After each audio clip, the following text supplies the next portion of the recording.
If you are learning Chinese, you are probably very familiar with the word 的。你的妈妈，我的爸爸，他的爷爷，漂亮的女生，好喝的珍珠奶茶，好难的中文。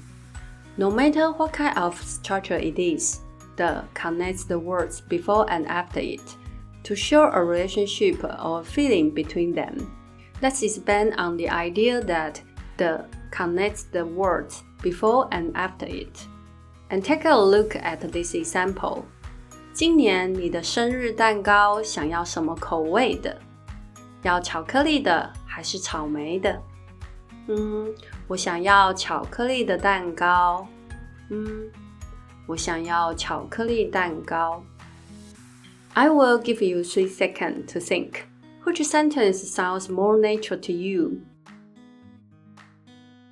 Before we reveal the answer, let's first thinking about the sentence structure, adjective plus 的 plus noun.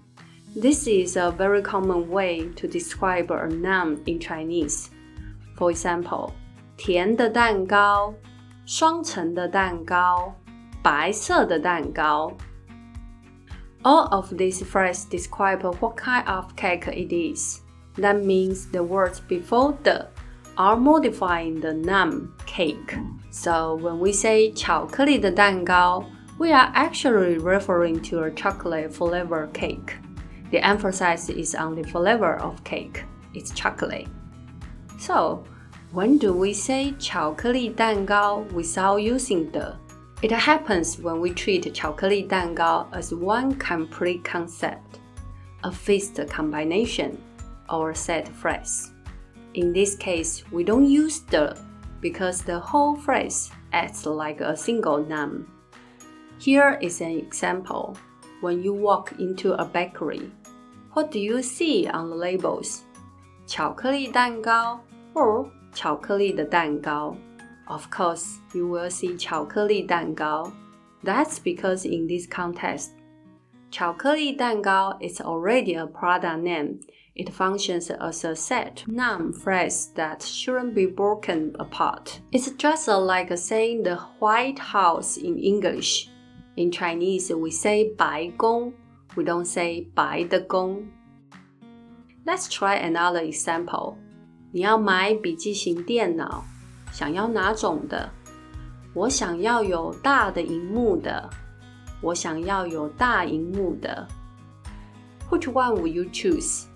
My answer is 我想要有大萤幕的。Why? The reason is the same as the concept we talked about earlier. First, the screen size of a laptop is a particular specification. Here, the word 大 refers to the size of the screen, like 大萤幕、小萤幕 or 15寸萤幕。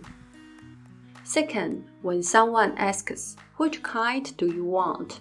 They are usually asking about specs, such as the CPU model, memory size, or in this example, screen size. Now, I want to explain a pair of sentences that Chinese learners often get confused about. 在考试开始前5分钟。在考试开始前的5分钟。I'm not trying to twist your tongue. These two sentences really have different meanings. Let's look at it from the perspective of whole vs relationship. The first sentence, 在考试开始前5分钟 without the entire sentence describes a specific point in time, meaning the exact moment 5 minutes before the exam starts. 在考试开始前5分钟。